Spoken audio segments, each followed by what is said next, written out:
Good afternoon, everybody. How are we doing?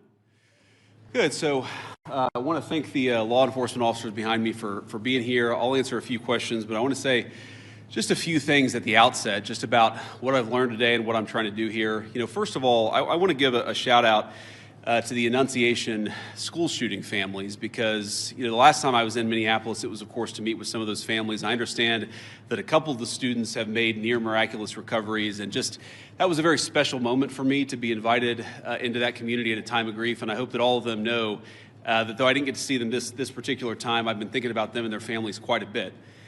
Now, to talk about what I am here to do, which is federal law enforcement, to enforce our immigration laws, I want to say just a few things. First of all, I wanted to meet with business leaders, with ICE officers, with local law enforcement to try to understand a little bit better what's going on so that we can tone down the temperature a little bit, reduce the chaos, but still allow us as a federal government to enforce the American people's immigration laws. That is the purpose of my visit. Now, this is step one or step two of that process. There's going to be a lot of work that follows through from here.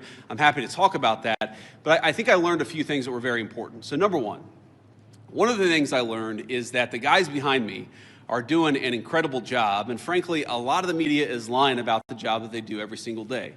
Now, it doesn't mean that there aren't occasionally stories out there, there aren't occasionally videos out there that suggest that these guys, or at least some of the people who work for them, are not doing everything right. But very often, if you look at the context of what's going on, you understand that these people are under an incredible amount of duress, an incredible amount of chaos, and because of a few very far left agitators, a lot of these guys are unable to do their jobs without being harassed, without being doxxed, and sometimes without being assaulted. That's totally unacceptable. And that's one of the things that I want to send a message to is, yes, come out and protest me, protest our immigration policy, but do it peacefully. If you assault a law enforcement officer, the Trump administration and the Department of Justice is going to prosecute you to the fullest extent of the law. And I wanted to show some support for these guys who, frankly, are operating in a very, very tough environment. I heard a lot of stories today about that I think drives home just how chaotic the environment on the ground here has already gotten. For example, did you know that within the last, I think, week or so, maybe even more recently than that, you had a couple of ICE officers who were off duty, who had been doxxed online, who were sitting and having a meal at a restaurant in Minneapolis when a bunch of agitators showed up, locked the door, made them feel like they were in danger for their lives, and then, of course, it was federal law enforcement officers who had to come up, lower the temperature on the situation, and actually get those two off-duty officers to a point of safety. Now imagine, if you would, your life and your perspective on law enforcement if you can't even go to a restaurant without some agitators locking the door and making you feel like your life is in danger. That is the environment that has been created, I think, by a lot of very, frankly, far-left people, but also by some of the state and local law enforcement officials who could do a much better job in cooperating and working. And by the way, I'm not talking about the cops, who these guys told me on the ground, the cops are very sympathetic to what they're dealing with. I'm talking about state and local elected law enforcement officials who could do a lot better job in making their lives a little bit easier. And in the process, they would make the lives of all Minneapolis residents easier, and that's what we want. We want to be able to enforce the immigration laws on the one hand, while on the other hand, we want to make sure that people in Minneapolis are able to go about their day. And I want to say just one last point on this.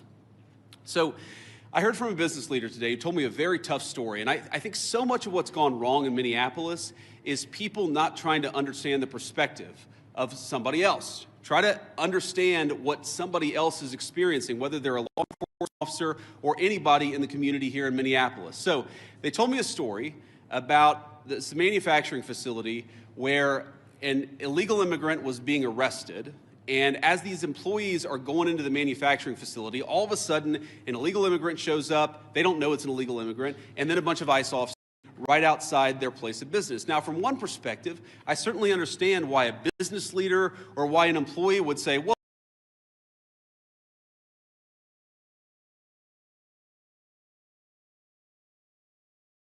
what's going on? It's a little scary, no matter your position in life, if a bunch of cop cars show up and they're arresting somebody. Now, the additional context is that we know that people online have been encouraging illegal immigrants that one way they can evade arrest is by showing up at a legitimate place of business, making it impossible for these guys to actually enforce our immigration laws. So while I can understand the perspective of somebody who doesn't want to see an arrest happen at their place of work, I can also understand the perspective of our immigration enforcement officers who have to do their job and can't allow a heckler's veto over our immigration enforcement. And so much of what's gone wrong is the failure to do that. And here's the point. We can do a good job of enforcing our immigration laws without the chaos, but it actually requires the cooperation of state and local officials. If you look at blue cities and blue states, red cities and red states, you go to Austin, Texas, or Memphis, Tennessee. You go to the state of Texas, obviously a very red state, or the state of Tennessee, a very red state, but you've got blue cities within those states, you do not have this level of chaos.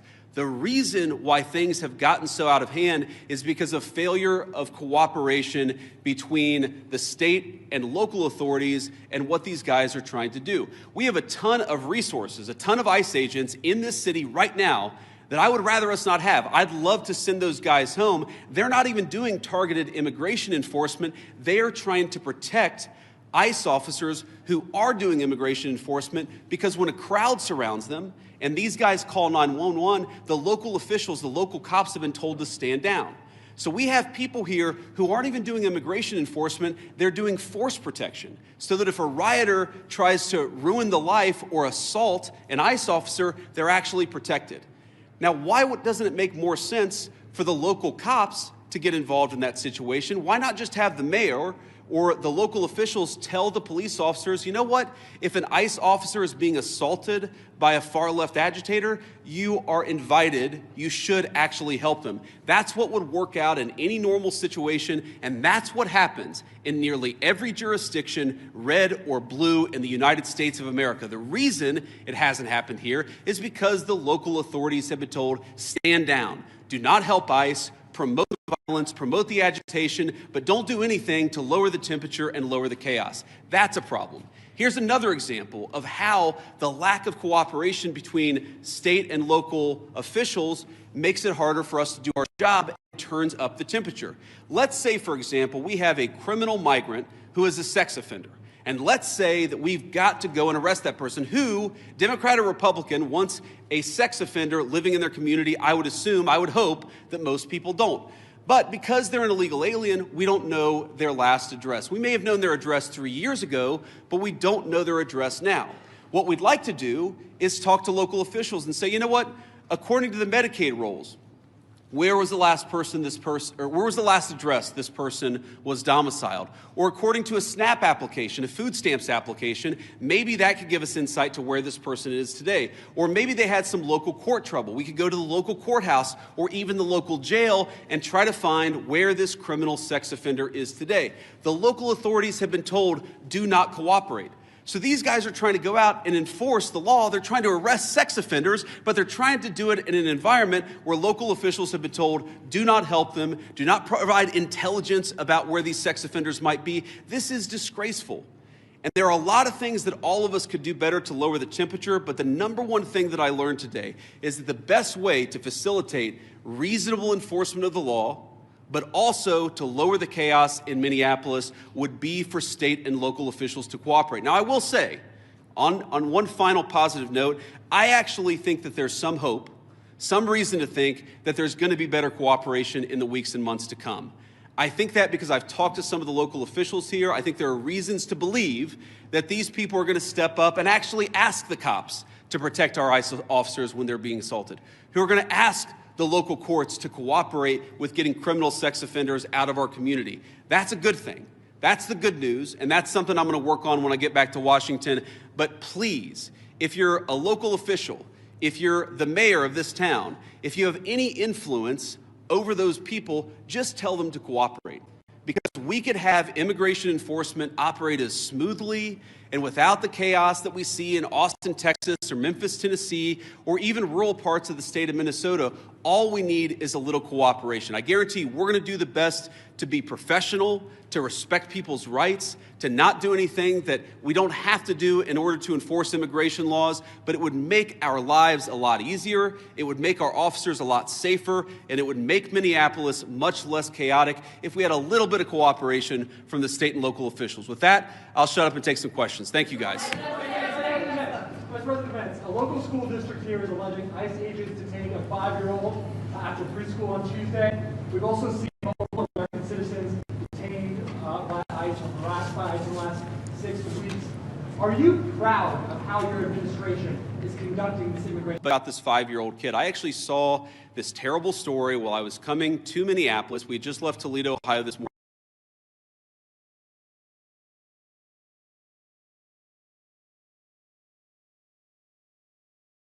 For an economic messaging event. And I see this story, and I'm a father of a 5-year-old, actually, a 5-year-old little boy, and I think to myself, oh my God, this is terrible. How did we arrest a 5-year-old? Well, I do a little bit more follow-up research. And what I find is that the 5-year-old was not arrested, that his dad was an illegal alien, and then when they went to arrest his illegal alien father, the father ran.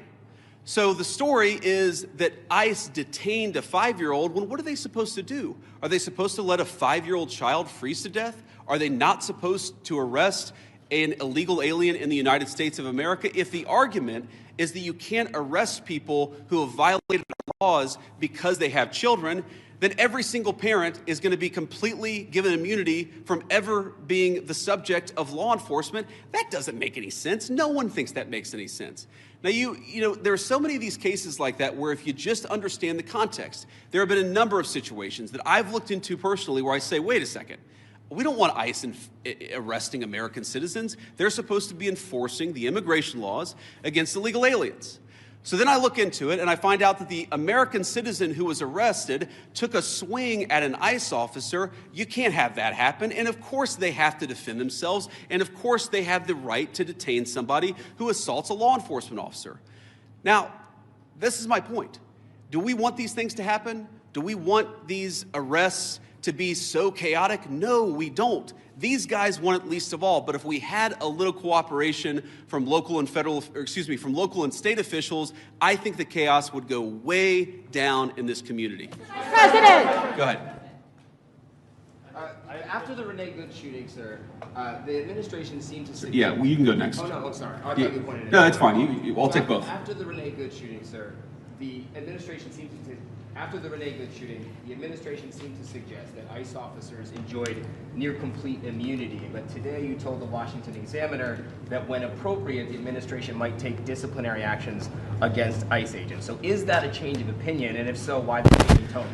No, I didn't say, and I don't think any other official within the Trump administration said that officers who engaged in wrongdoing would enjoy immunity. That's absurd. What I did say is that when federal law enforcement officers violate the law, that is typically something that federal officials would look into.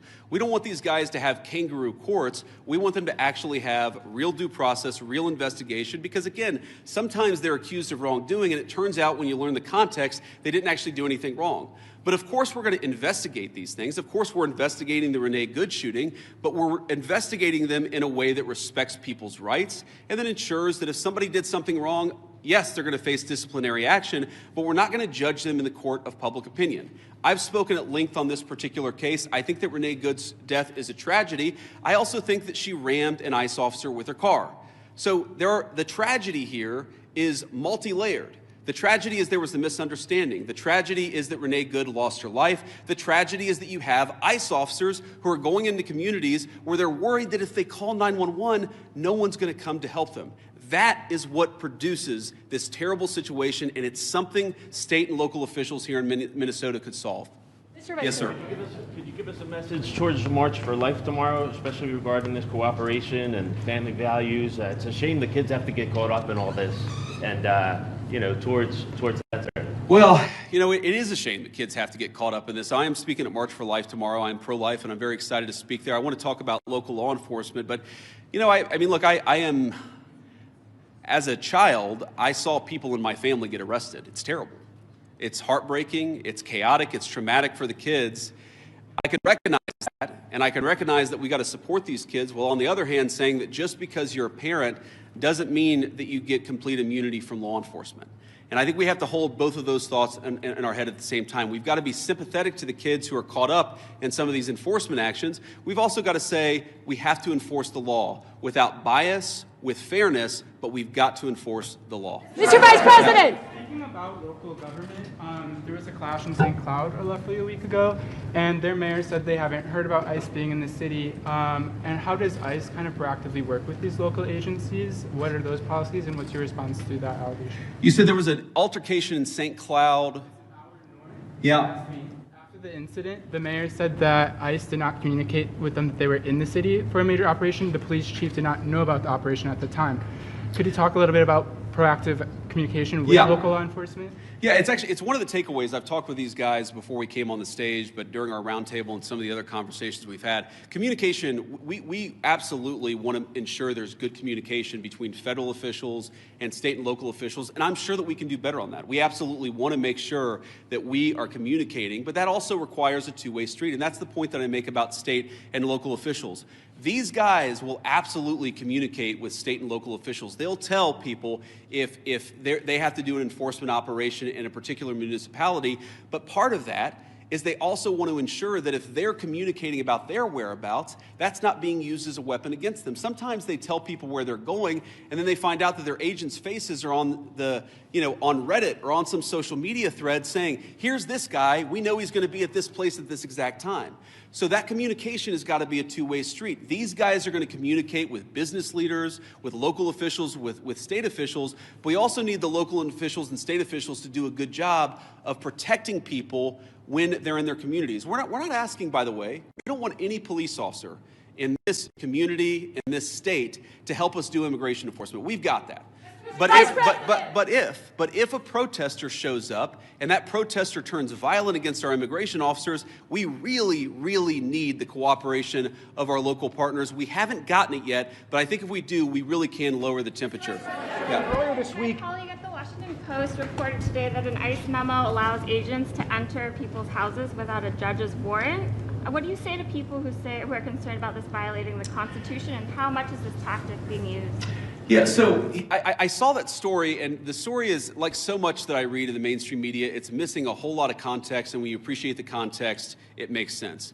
No one is saying, look, there are exceptions. For example, a crazy exception, if somebody is fired at from inside a house, they don't need a warrant to go inside that person's house. There are very narrow exceptions to the warrant requirement where law enforcement officers don't need a warrant if, for example, they're an imminent threat of their lives. But what we've said and what ICE has proposed, what the Department of Homeland Security really has proposed in the Department of Justice, is that we can get administrative warrants to enforce administrative immigration law. Now, it's possible, I guess, that the courts will say no, and of course, if the courts say no, we would follow that law, but nobody is talking about doing immigration enforcement without a warrant. We're talking about different types of warrants that exist in our system. Typically what happens, not always, but typically in the immigration system, those are handled by administrative law judges, so we're talking about getting warrants from those administrative law judges, and then of course, with other cases, you get judges, or you get warrants from a judge. That's very consistent with the practice of American law. I'm sure the courts will weigh in on that, but we're never going to enter somebody's house without some kind of a warrant, unless, of course, somebody's firing on an officer or they have to do something in order to protect themselves. Follow up on that. Do you believe that you can forcibly enter with an administrative warrant, or would that be a violation of the Fourth Amendment? Well, our understanding is that you can enforce the immigration laws of the country under an administrative order if you have an administrative warrant. That's what we think. That's our understanding of the law. That's our best faith attempt to understand the law. Again, this is something courts will weigh in on. I won't speak to that. But yes, most immigration law in our country is not done through the criminal system with the judge. It's done through the administrative law system. We're going to continue that practice just as they did in the Biden administration or any other administration. Was there anything that you heard or saw today that would cause you to counsel the president to invoke the Insurrection Act? And then also, did you meet or talk to the ICE agent who was involved in the Renee Good incident? I did not talk to him today. I talked to some of his colleagues. Your question on the Insurrection Act is interesting. I've tried to understand this as well as I possibly could, and my understanding is what the Insurrection Act, what invoking the Insurrection Act would allow the federal government to do is that it would allow the federal government to use the military for local law enforcement operations. Right now, we don't think that we need that. Now, the president could change his mind. Of course, things could get worse. But right now, we think that federal law enforcement officers can do the job of federal law enforcement. Now, what I do worry about, again, is if the chaos gets worse, if more and more ICE agents start getting assaulted, if other law enforcement officers start getting assaulted, that would be a real problem. But again, we have so much federal law enforcement resources here right now. We have so many people here that we do not want to have here. I do not want so many ICE officers in Minneapolis right now. I mean, good Lord, it's really, really freaking cold outside.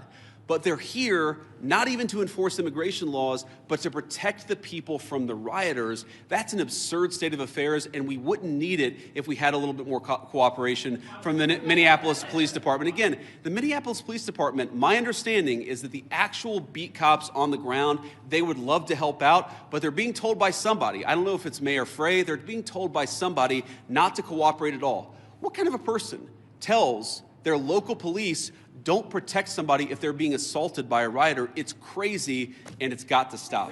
Yes. Earlier this week, local law enforcement accused federal agents of racial profiling. Why are there so many U.S. citizens being caught up in this operation? Well, I think your question assumes something that's not necessarily in evidence, which is that when there are American citizens who have been caught up in some of these enforcement operations, very often it is people who have assaulted a law enforcement officer. They're not being arrested because they violated the immigration laws. They're being arrested because they punched a federal law enforcement officer. That is a totally reasonable thing.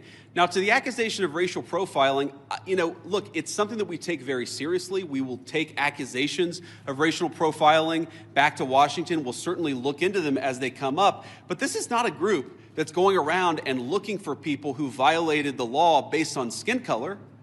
They're looking for people who violated the actual law, the law of our immigration system in this country. And so long as we had more cooperation, I think they could do these things in a much more targeted way. They would actually know where some of the bad guys are. I mean, again, you hear things that are hard to believe, but I've confirmed that they are true. Sex offenders who we're trying to get off the streets, who the local officials won't tell us their last known address. So then the local officials say, oh my God, these guys are doing widespread targeted enforcement operations when in reality, we would love to just go to one house. The local officials won't tell us which one house to go to. Mr. Vice President. Mr. Vice President, to that question, the local police chiefs have said their own off-duty officers, so police officers, are being targeted because they are a person of color and asked to show their papers. Is that a concern of the administration and the Department of Homeland Security if local law enforcement says their own officers are being targeted and they described it as, quote, civil rights violations in our streets? So I saw one story about this and one local police officer who said this. And look, certainly is it a concern? Absolutely. The first thing we have to figure out is whether it happened or not.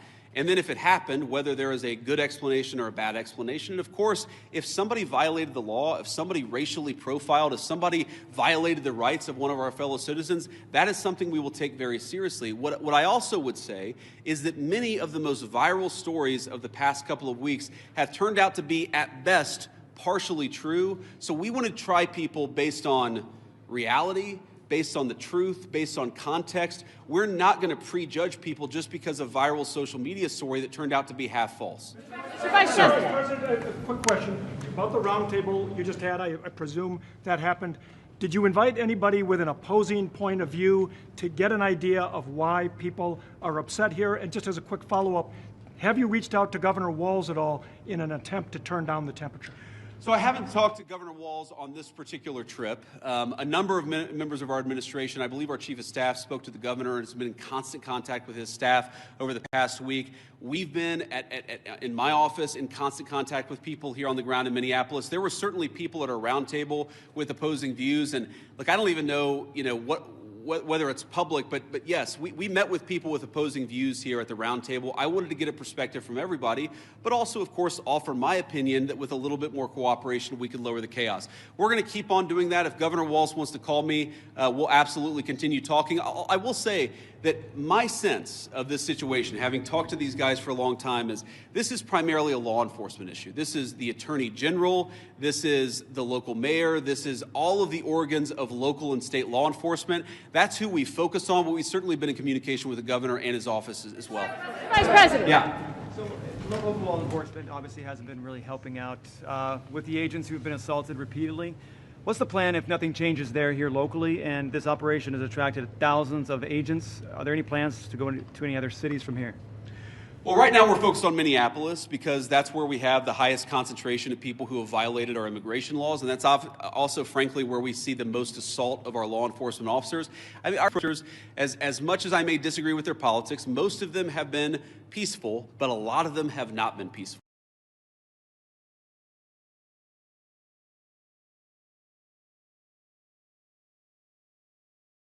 And if you go and storm a church, if you go and insult a federal law enforcement officer, we're going to try very hard. We're going to use every resource of the federal government to put you in prison. Respect people's rights. Respect people's rights to worship. Respect people's rights to do their job without being assaulted.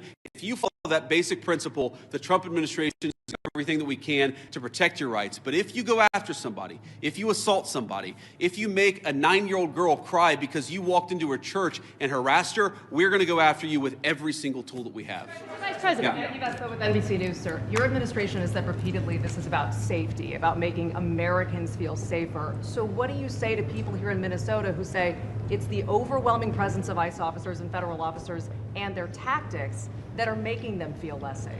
Well, one thing I would say is, first of all, we saw in 2025 the biggest one-year drop in murders in the history of the United States of America. Significant reductions in violent crime. The reason why we have less violent crime is really two reasons. Number one, because we're enforcing the immigration laws and getting very violent criminals out of our country. And number two, because we're enforcing our criminal laws and putting guys who assault and murder behind bars. This is part of a broad effort to make us safe. And the chaos that people are seeing, and I understand there is frustration of the chaos, I'd say that we're doing everything that we can to lower the temperature, and we would like federal and local, state and local officials to meet us halfway. So much so. Are you saying that they're not perceiving it correctly? Are you saying that they're not seeing that it's the tactics or the presence of the officers that are? Look, I'm sure that people are seeing a lot of things that would make any member of our national community feel very upset, but I also think that if you understand this in context, this is the inevitable consequence of a state and local government that have decided that they're not going to cooperate with immigration enforcement at all. In fact, they're going to aggressively not cooperate. So here's a basic illustration of this. If you are an ICE officer and you have to arrest a person who's committed assault and is also an illegal alien, but the state and local officials won't help you identify that person, many of the things that people in Minneapolis are seeing that give them pause, that frustrate them, that worry them, that make them feel like things are too chaotic, many of these things are coming from the fact that there's no cooperation with state and local law enforcement. And I guess what I would tell people, again, many of whom are justifiably concerned and worried about what they're seeing in their communities, is why are we not seeing it anywhere else? We're seeing this level of chaos only in Minneapolis. LA and Chicago, we had some problems there. Pretty much every jurisdiction where these guys are operating, you don't see the same level of chaos. You don't see the same level of violence. You don't see the problems that we're seeing in Minneapolis. Maybe the problem is unique to Minneapolis, and we believe that it is. And it's a lack of cooperation between state and local law enforcement and federal law enforcement. Mr. Vice President. ICE has been operating here for years with less pushback than we're seeing right now. And even the St. Paul police chief recently said, is there not a way to find common ground without scaring the hell out of people in the community? Those are his words. And I just wonder, with this Operation Metro Surge, is any part of it meant to send a form of political message to the leaders here in Minneapolis and the state of Minnesota? And I know you talked about you've been in touch with the governor's offices and the mayor's offices, but why have you not been able to speak to them directly? Have they not been willing to do so? Well, look, I have spoken to some of the people in Minnesota directly. I spoke to some of them today. I've spoke to others in the past. And again, our staff has been in very direct contact with pretty much every official with any influence or any power in Minneapolis. But no, we're not trying to send a political message. We're trying to enforce the law. And unfortunately, what has happened is that as we've enforced the law, there's been this weird reaction, again, unique to this city. This is not a common thing across the United States of America. There's been a very unique, very Minneapolis-specific reaction to our enforcement of federal immigration laws. What I'm trying to do here today is understand why that is. What is it about Minneapolis that has become so chaotic? What are the specific types of cooperation that we need? Look, I don't need Tim Walz or Jacob Frey or anybody else to come out and say that they agree with JD Vance or Donald Trump on immigration. I just don't need that. What I do need them to do is empower their local officials to help our federal officials out in a way where this can be a little bit less chaotic and it can be a little bit more targeted. Like if we're trying to find a sex offender, tell us where the guy lives. Simple things like that, simple changes in how they're approaching immigration enforcement would make this work a lot better. It would make Minneapolis' streets a lot safer, and it would make this whole thing a lot less traumatic for this community. I'll take one more question. Mr. Vice President, you've said that it's time to turn down the temperature. Does that include changes to both ICE and CBP tactics that we've seen employed on the streets, including less than lethal tactics, pepper spray, pepper balls? Beyond that, what is the federal government's role in turning down the temperature? And the Minnesota Department of Corrections says that its own officers have been cooperating with ICE all along, handing over criminals once they serve their sentences to ICE officials. Can you concede that there is some cooperation with the state? Yeah, look, if I was going to list the 5 agencies locally and statewide that I'm most worried about, I wouldn't put the Department of Corrections on that list. I think that while there are certain things we'd like to see more from them, they've hardly been the worst offenders. You agree with that, guys? That's a fair assessment. But I think when you talked about tactics and you talked about the response to things, look, we don't want to employ tactics that we don't want to employ the kind of tactics that are only necessary when violence is committed against officers. That is these guys' directive, and that's what we're going to try to do. And again, the president said this a couple of days ago, whenever you have a law enforcement operation, even if 99.99% of the guys do everything perfectly, you're going to have people that make mistakes. That is the nature of law enforcement. What I do think that we can do is working with state and local officials, we can make the worst moments of chaos much less common. And all they've got to do is meet us halfway. These guys want to communicate with them. They want to talk to the local business leaders. Many of these guys, many of the people standing behind me are members of the Minneapolis community. Many of the officials that I met today who work in federal immigration enforcement, this is their home. They love this place. These are their neighbors. They want this to work a lot more smoothly. I think that we can get there. We just got to work at it a little bit, and we need some cooperation from state and local officials. The last thing that I'll say is I just hope they give it. This is a beautiful city. I've only been here a few times. I love it. Even in this weather, I love Minneapolis. We could do a lot better. We could do a lot more with more cooperation. The Trump administration, the directive that I got from the President of the United States is meet these guys halfway. Work with them so that we can make these immigration enforcement operations successful without endangering our ICE officers, and so that we can turn down the chaos a little bit, at least. I think a lot, actually. But for us to do that, we need some help from the state and local officials. We will keep on working with them, and so long as they're willing to work with us, they will always find a partner in public safety and law enforcement in the Trump administration. Thank you all.